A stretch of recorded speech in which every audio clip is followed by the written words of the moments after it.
경기 침체가 오는 것은 또 어떤 측면은 굉장한 기회죠. 경기 침체가 확실해지면 뭐 알 수 있잖아요. 기사나 이런 것들 여러 가지를 통해서 확실해지면 그때는 다 또 자산을 정리하는 게 맞는 것 같아요. 일단 사전 대비는 방법은 하나뿐인 것 같아요. 네, 그냥 현금 보유하는 거. 기왕이면 달러 표시 자산으로 좀 돈을 갖고 있는 게 여러모로 네. 좋다고 생각합니다. 언제 어느 때건 현금이 많으면 기회는 반드시 잡을 수 있다고 생각해요.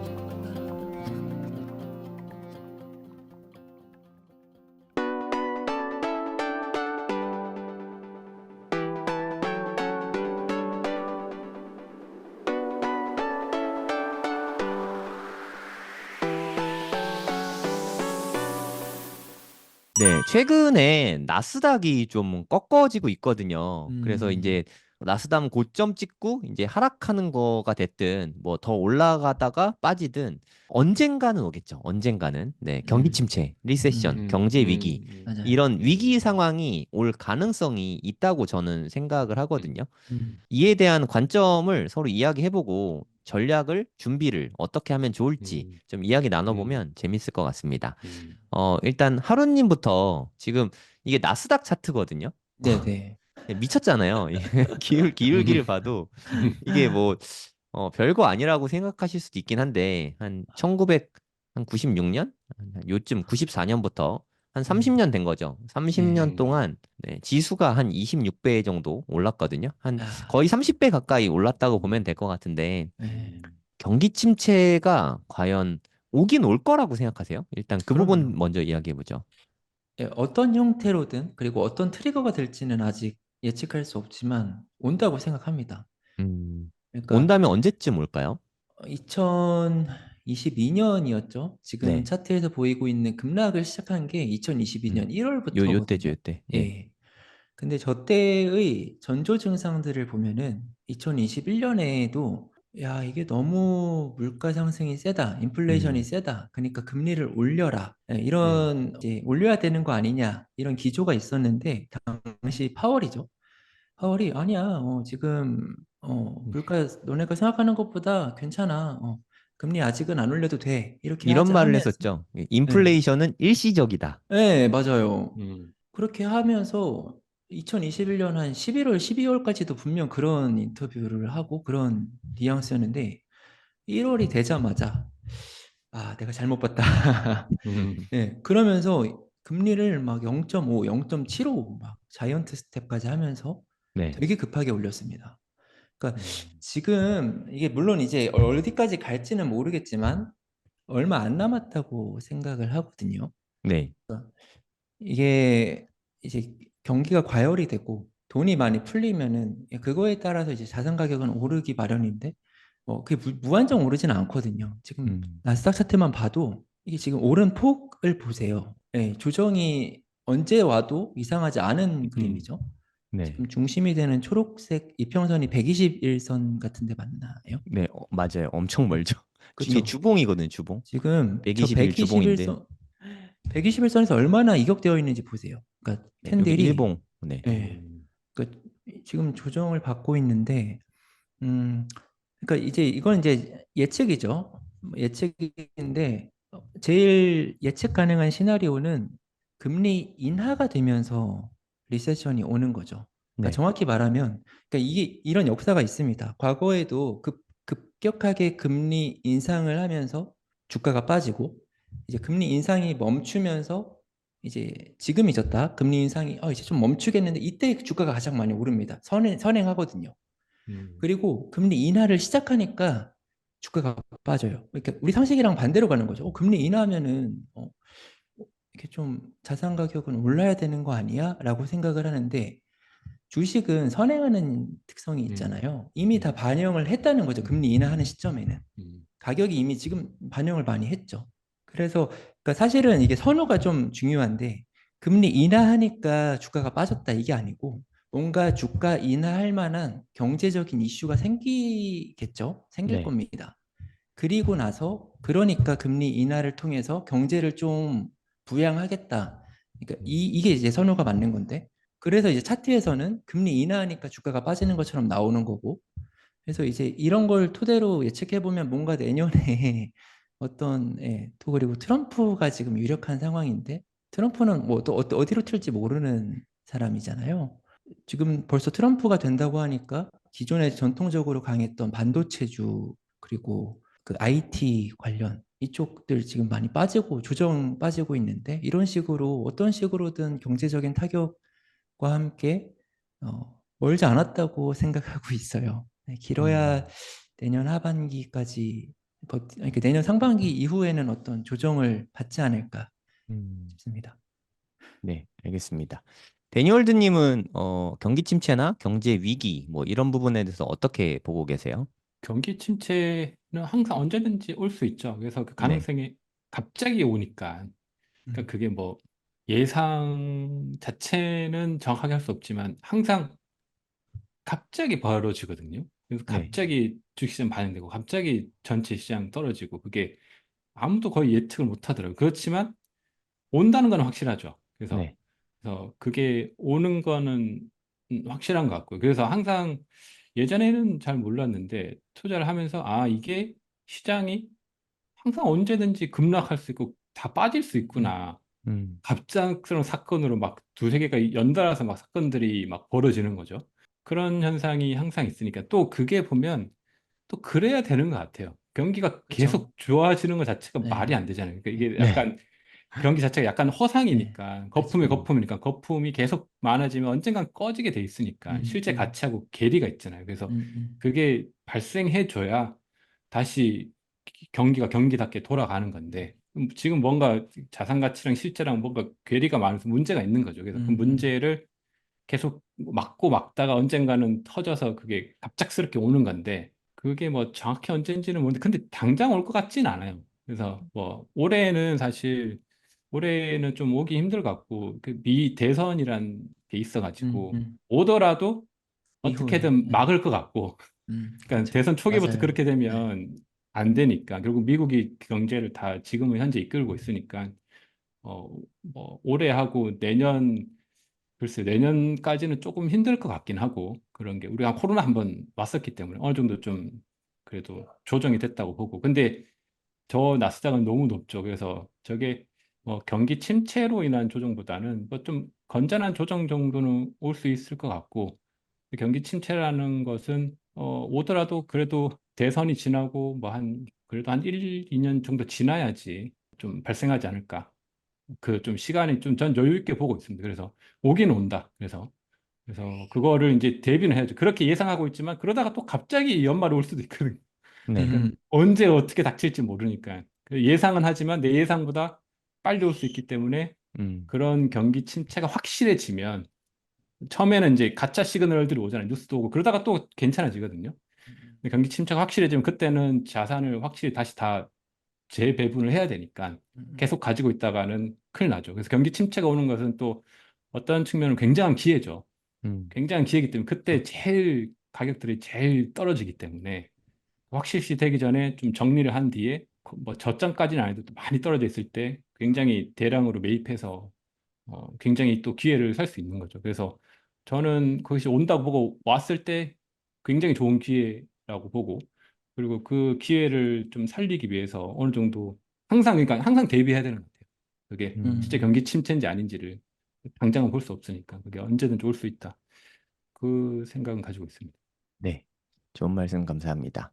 근데 우리가 보통 경기 침체, 경제 위기 뭐 이런 얘기를 하면 보통의 경우에는 코로나나 리먼 사태 이런 거 좀 많이 네네. 떠올리잖아요. 네. 하지만 제가 생각하기에 가장 두려운 경제 위기 음, 하나만 꼽아봐라 하면 약간 저는 버블. 네. 단연코 닷컴 버블을 꼽거든요. 음, 음, 수많은 리스크가 있는데 가장 음, 무시무시한 리스크는 음, 저는 음, 주가가 급등하는 리스크가 가장 무섭다고 음, 생각합니다. 음, 이때 보시면 뭐 별거 아니어 보일지 모르겠지만 이때 뭐 진짜 계속해서 우상향을 하고 있다가 한 10년 정도 1990년부터 한번 찍어볼게요. 1700%가 10년 만에 이렇게 오른 다음에 닷컴 음, 버블이 떨어진 거거든요. 음, 장난 아니죠. 근데 이 닷컴 버블이 보시면 5100포인트까지 올라갔었잖아요. 음, 이거를 회복하는데 몇 년이 걸렸는지 보시면 이 정고점 음, 회복하는데 음, 10년이 넘게 걸렸어요. 10년이. 아, 이렇게 맞아요. 오래 걸린 줄 아셨어요? 몰랐죠. 네. 아, 네. 그만큼 길다 길어. 무시무시했다는 거죠. 네. 근데 무시무시하네. 우리나라 박스피라고 막 조롱 많이 하잖아요. 네네. 미국도 다르지 않았어요. 음, 네. 음, 2000년에 이 무시무시했던 일이 2015년이니까 15년 걸렸습니다. 정고점까지 회복하는데 음, 얼마나 힘들었을지 상상이 되죠, 우리는. 음, 15년, 뭐 아, 미국도 뭐 잃어버린 30년 뭐 얘기하긴 하지만 음, 미국도 이런 아픔을 겪었던 거죠. 이때의 음, 특징을 보면 지금 뭐 빅테크 기업이나 인터넷 다 많이 쓰고 있잖아요. 엄청 그 기술이 세상을 바꾼 게 맞잖아요. 틀린 거 하나도 맞아요. 없거든요. 이때 네. 나왔던 얘기들이. 그렇죠. 하지만 네. 중요한 건 네. 시점의 문제죠, 시점. 음, 구글이 빅테크 기업들이 애플이나 뭐 구글 이런 빅테크 기업들이 정말 완전히 살아난 거. 저는 그게 이때쯤이라고 생각하거든요. 맞지 음. 않아요? 2015년, 음, 16년, 17년. 그쵸. 이때쯤부터 네. 2000년에 그리던 세상이 15년 네, 만에 온 네. 거죠. 음, 근데 우연찮게 15년 만에 그 주가가 회복을 하게 됐어요. 그러니까 음, 이들이 기대했던 게 오긴 왔거든요. 음, 그런데 15년 걸려서 왔죠. 음, 음, 저는 이때가 지금이랑 너무 기시감이 많이 느껴지는 것 같아요. 음. 그쵸. 또 이때랑 또 비슷하죠. IT랑 AI랑도 어느 정도 예, 딱 지금 AI랑 평행적으로 블록체인 코인이 예, 딱 그거네요. 그 그쵸. 네네. 거품이 예, 예, 있죠. 네. 네, 2020년부터 현재까지 한 3배 정도 올랐다고 했잖아요. 음, 이때는 10년 동안 18배 정도 올랐고, 음, 이때는 한 불과 4년 만에 지금 한 3배 가까이 이렇게 올라간 거거든요. 저는 음, 상승률 면에서는 결코 여기가 뒤처지지 않는다고 생각하거든요. 예. 이거를 리먼 사태 이때부터로 잡게 되면 한 15년 정도 됐는데, 한 14배 정도 올랐어요. 비슷하죠? 야, 지수가 그러니까 14배. 네, 야. 지수가 음, 14배 올랐으니까. 근데 이렇게 오른 이유에 대해서 이야기를 해보면 정말 수많은 사람들이 AI를 이야기하거든요. 맞아요. AI. 네, 네, 제가 데니월드님께 한번 여쭤볼게요. 이제 네, 챗GPT나 AI가 네, 발전하면서 네. 데니월드님의 인생이 완전히 삶이 라이프 스타일이 변하셨습니까? 뭐, 바뀐 건 없죠. 네, 하루님은 어떠세요? 물론 하루님은 관련 업계에 있으니까 좀 많이 저, 변했을 수 있지만 일상생활에서 음, 어때요? 저는 이 부분에 대해서는 IT 버블이랑 가장 큰 차이점이라고 생각해요. 음, AI가 그러니까 닷컴 버블 때는 어떤 그 실체가 없었잖아요. 근데 AI는 저는 이 닷컴 버블이랑은 조금 비교하기가 어려운 게 AI는 실체가 있거든요. 그러니까 실질적인 생산력이나 콘텐츠 그리고 여러 업계에 미칠 영향들이 지금 나타나고 있어요. 그 코딩하는 기술력이나 뭐 이미지나 그러니까 이거는 이제 그 업계분들이 더 많이 아실 텐데 코딩하는 이제 그 프로그래머들이 필요가 없어지고 있거든요. 그래서 저는 개인적으로는 AI는 IT 버블이랑은 조금 궤가 다르다고 보고 있습니다. 그러니까 하루님이 실체가 없다고 말씀하셨는데 예, 예, 예. 그때 있었던 기업들이 아마존이나 MS나 애플이나 이런 기업들이에요. 실체가 없어요? 네, 당연히 실체가 엄청난 기업들이고 얘네 모멘텀이 엄청났어요. 네, 그래서 아, 이때 엄청난 평가를 받는 것도 너무 지금 보세요. 얘네들한테 그런 아, 평가를 해주는 과합니까? 네, 너무 충분히 가능한 일이었고 아, 그런데 우리의 삶에 완전히 이렇게 녹아드는 데까지는 예, 시차가 있는 예. 시간이 거죠. 문제. 시간이 있어. 실체가 없는 게 아니라 시차가 음. 있는 거예요. 근데 근데, AI가 네, 예, 물론 말씀하신 대로 예, 뭐 이렇게 예. 코딩이나 뭐 음, 몇몇 음, 분야에 선풍적으로 인력 감축 그리고 효율성 증대 뭐 이런 걸 가져온 거는 맞는 것 같거든요. 근데 그게 완벽하게 우리의 현실에 녹아들기까지는 음, 저는 시간이 되게 많이 걸릴 것 많이 같아요. 그 많이 시간이 뭐냐? 뭐 기술적으로는 예, 이때 예, 뭐 충분히 반영이 됐을 수 있어요. 하지만 예. 이걸로 인해서 돈을 창출할 때까지는 시차가 엄청 걸리거든요. 음, 예를 들어서 아마존에서 이제 물건을 판대, 싸게 판대, 편하게 판대, 그래? 하면 그게 퍼져나가는데 시간이 엄청 오래 걸리죠. 그리고 규모의 경제를 이룩하면서 돈을 쓸어 담기 시작하는 데는 한 음, 15년 정도 이렇게 시간이 걸리게 되는 거죠. 뭐 예를 음, 들면 저는 AI 쪽에 그 모든 것들이 돈까지 연결되는데 그만큼 시간이 또 걸릴 수밖에 없다고 생각합니다. 지금 뭐 우리 스마트폰 요즘에 뭐 100만 원도 싼 거잖아요. 한 200만 원씩 하잖아요. 그렇죠. 근데 한 10년 전에 이거 전화기에 200만 원인데 이거 사볼래 하면은 망설이는 사람이 많았을 텐데 지금은 당연한 걸로 생각하고 산단 말이에요. 근데 지금 AI에 하루님 한 달 이거 서비스 엄청 싸요. 한 달에 100만 원만 내면 됩니다. 거저입니다. 라고 하면 아, 이거 꼭 해야 되나? 하는 망설임이 생길 게 될 거예요. 네, 하지만 그렇죠. 시간이 지나면 야, 이거 200만 원밖에 안 되는 서비스래. 이게 200만 원, 겨우 200만 원이 이게 다 된다고 하면서 그때부터는 돈을 정말 우리가 생각한 대로 쓸어 담게 될 거예요. 근데 제 생각에 이 시차가 결코 IT 버블 때보다 적게 걸릴 것 같진 않아요. 이렇게 최소한 한 10년 정도는 텀을 두고 좀 실적이 따라붙게 되지 않을까. 뭐 단적으로 얘기해서 엔비디아는 하드웨어 기업이니까 지금 일시적으로 초기에 가장 많은 장비를 갖춰야 되니까 돈을 뭐 많이 쓰죠, 기업들에서. 돈은 엄청 쓰고 있는데 MS를 제외하고 AI 쪽에서 이렇다 하게 돈을 더 많이 버는 기업은 사실 저는 잘 모르겠어요. 뭐 아시면 좀 알려주시고. 그러니까 쓰는 거에 비해서 버는 게 지금은 좀 적은 상태라는 거죠. 지금은 물론, 네. 적죠. 네. 그러니까 이게 시간이 지나가고 나면 분명히 그게 다 해소가 될 거거든요. 아무튼. 그때는 정말, 네, 이 주가가 좀 납득이 가는 주가가 되겠지만 지금은 좀, 사실 저는 이게 지금 당장이 거품이라고 생각하지 않아요. 요때를 조금밖에 안 넘었잖아요. 거품으로 가는 시작 단계라고 생각합니다. 그리고 주가 상승은 버블이 잔뜩 낄 때 가장 많이 오른다고 생각 들어요. 한번 여기도 보여드릴게요. 피날레가 제가, 가장 강하죠. 네. 네. 광기는 막판에 보통 힘을 발휘하거든요. IT 버블이 일어났을 때 그래프를 보시면 이해가 될 텐데, 여기까지는 그래도 합당한 이해 가능한 범위거든요. 여기서부터 여기까지 미쳤잖아요. 요때 상승률을 네. 한번 볼까요?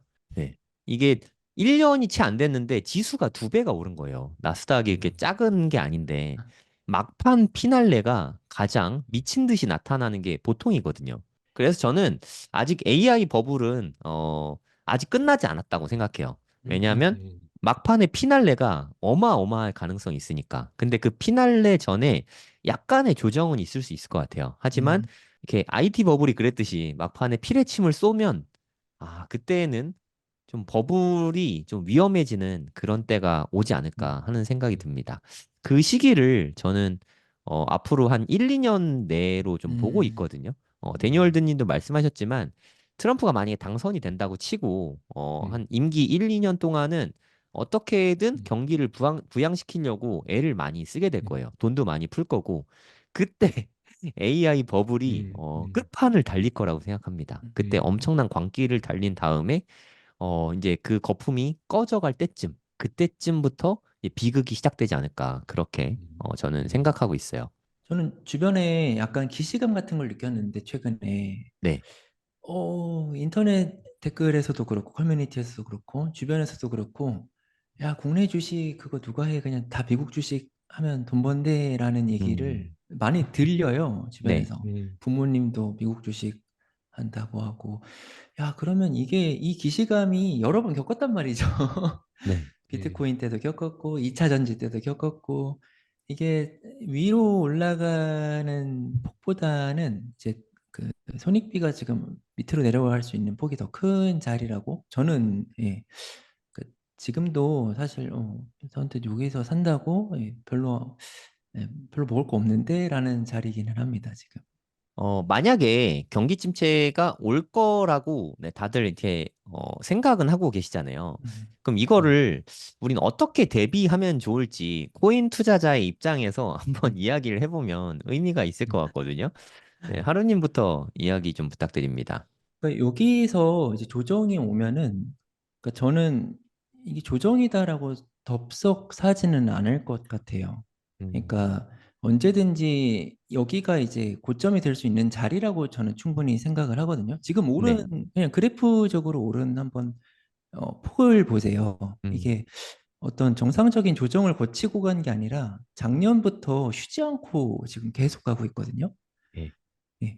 근데 저렇게 되면은 제가 차트에서도 항상 말씀드리는데 급등은 언제든지 급락 구간으로 돌아올 수가 있어요. 음. 그래서 지금 저 N자를 이 지금 네. 오른 구간 안에서 얕게나마 N자를 그린 구간 음. 저기서 그나마 이제 분할 매수를 생각을 할 것 같고 그나마도 어, 지금 그 자리에 네. 그 자리까지는 와야 이제부터는 조금 분할 매수 그러니까 더 아래로 빠질 것까지 계산해서 하겠다라고 할 것 같고 섣불리 뭐 15,000, 16,000, 14,000이 왔다 그래서 살 것 같지는 않습니다.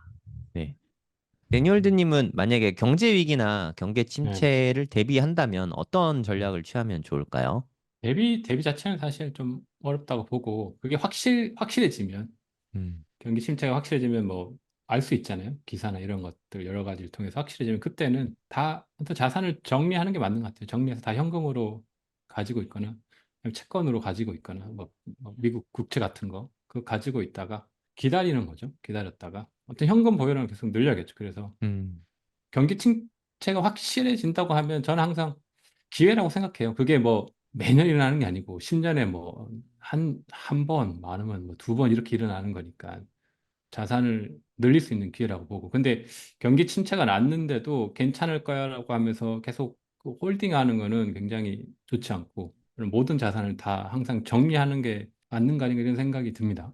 그 상황이 되면. 물론 이제 다 음. 정리하다도 일부 뭐 예를 들어 뭐 비트코인 같은 경우 그 내가 한 뭐 1, 20년 가지고 간다고 했을 때 그런 거는 그냥 놔둬도 되겠죠. 그냥 네. 자기가 장기로 가져가 뭐 정리한다는 게 집이 있는데 집을 굳이 정리할 필요는 없고 그런 것들 있잖아요. 뭐 네. 꼭 정리 안 해도 되는 것들은 놔두는데 나머지 이제 투자 자산으로 이렇게 시뮬레이션 하고 있는 것들은 다 정리를 하는 게 맞겠죠. 최대한 음. 빨리. 근데 너무 빨리 해버리면 그게 이제 시그널 자체가 보통은 뉴스에서 뭐 경기 침체다 막 이렇게 위협 주다가 또 이게 사라지거든요. 네. 그게 이제 좀 어렵긴 하죠.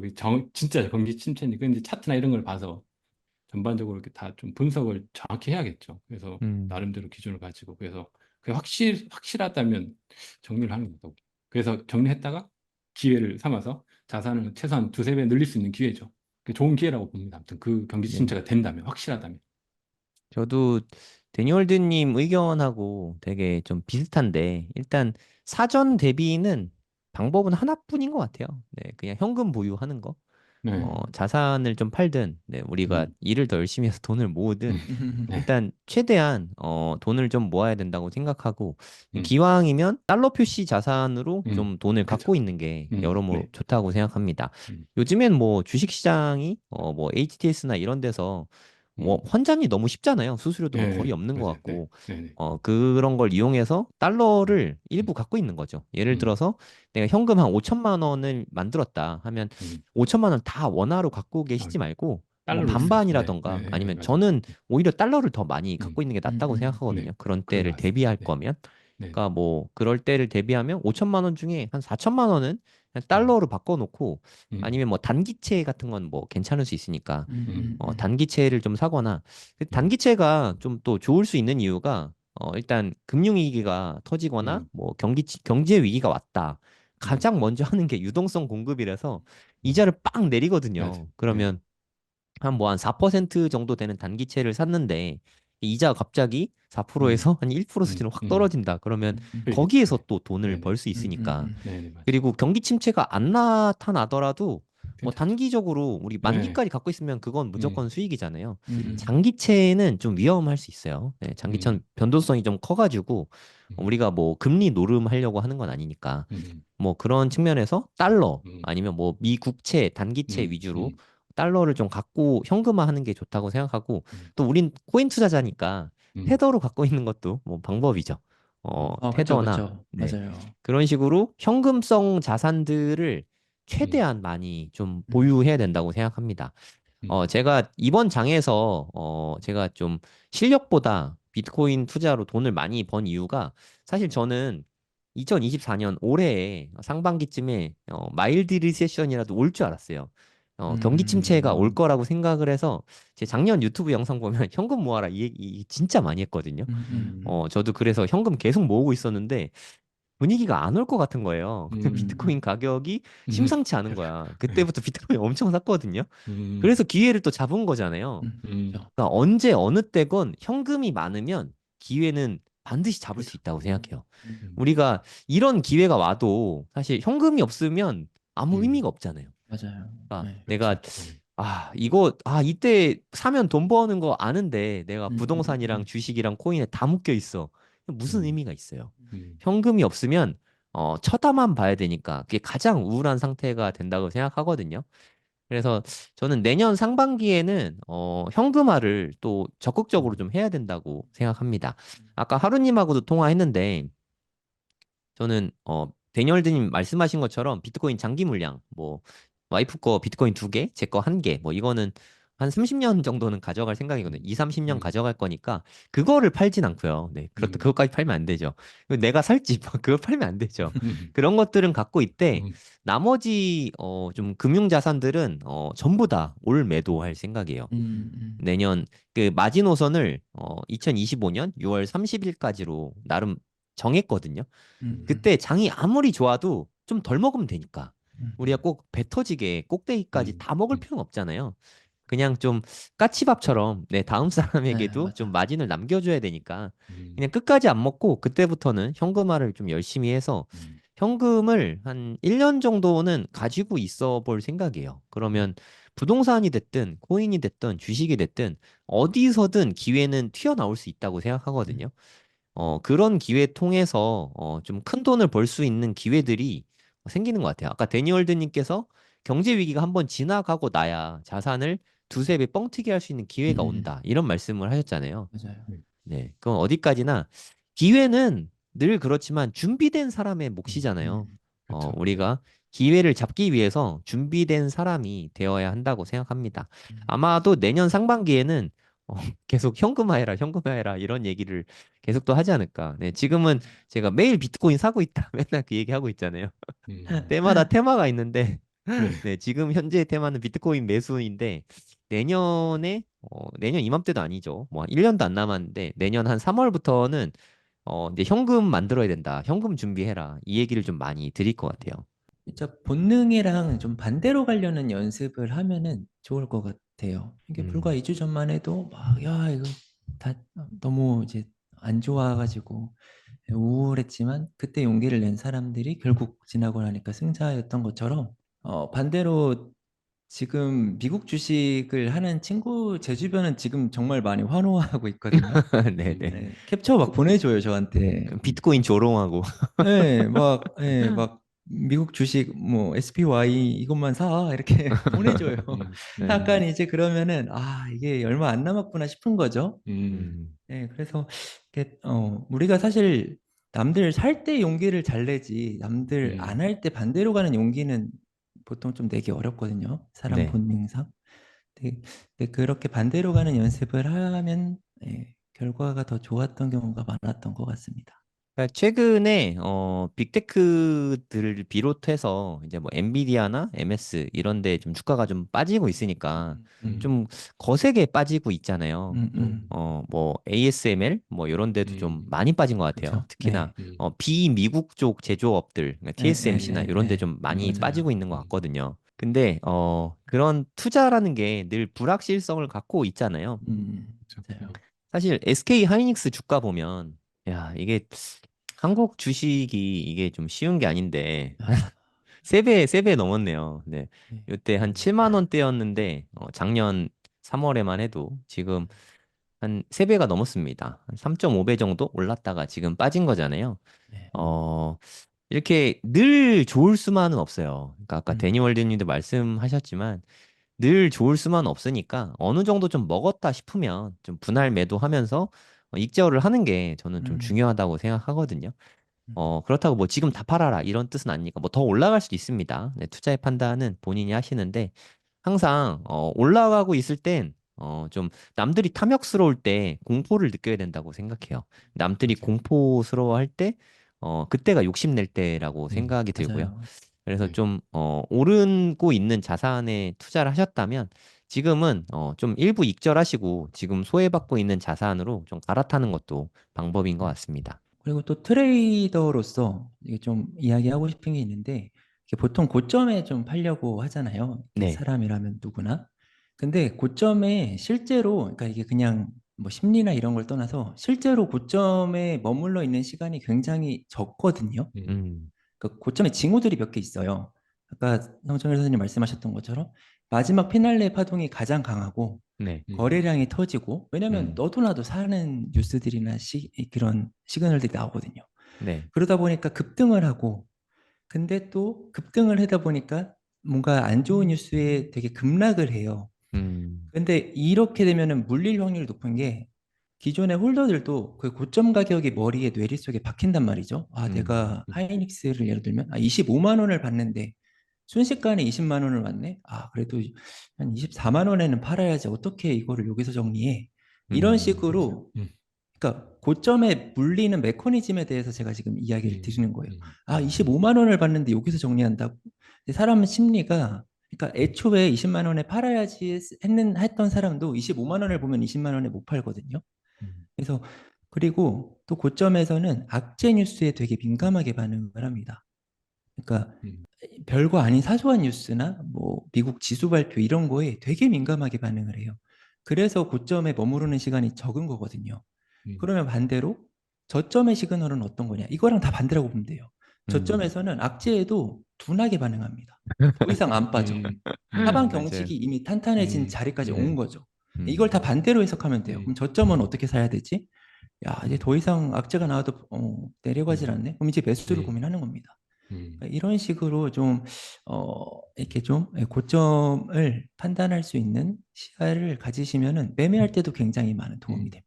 네, 부자가 되려면 이 세 가지가 다 중요한데 결국에는 공부로 귀결된다고 생각합니다. 비트코인이 대체 어떤 쓸모가 있는지, 비트코인이 진짜 돈은 되는지, 그리고 투자의 기본 원리부터 시작해서 알트코인은 어떤 방법으로 고르고 어떤 방법으로 투자를 해야 되는지 이런 부분도 당연히 알려드리고요.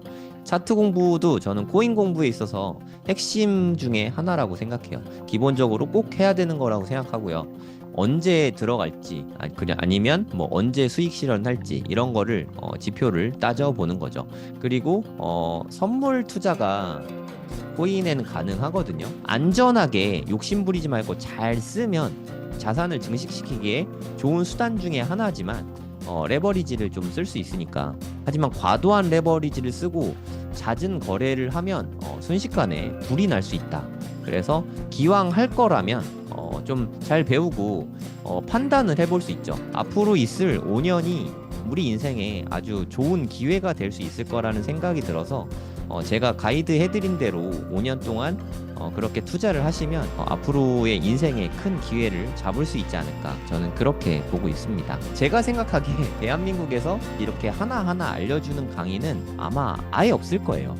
저도 그런 강의를 원했었는데 제가 2021년부터 코인 투자를 처음 시작했는데 저는 이렇게 알려주는 사람도 없고 강의도 없어서 삽질도 되게 많이 하고 손해도 사실 좀 많이 보고 했는데 제가 겪은 시행착오와 그때 답답함을 제가 누구보다 잘 알기 때문에 누구나 이해할 수 있게 쉽게 다 알려드릴 겁니다. 처음부터 기초부터 차근차근 공부하실 분은 코인생기초 10기에서 함께 공부하시면 좋을 것 같습니다.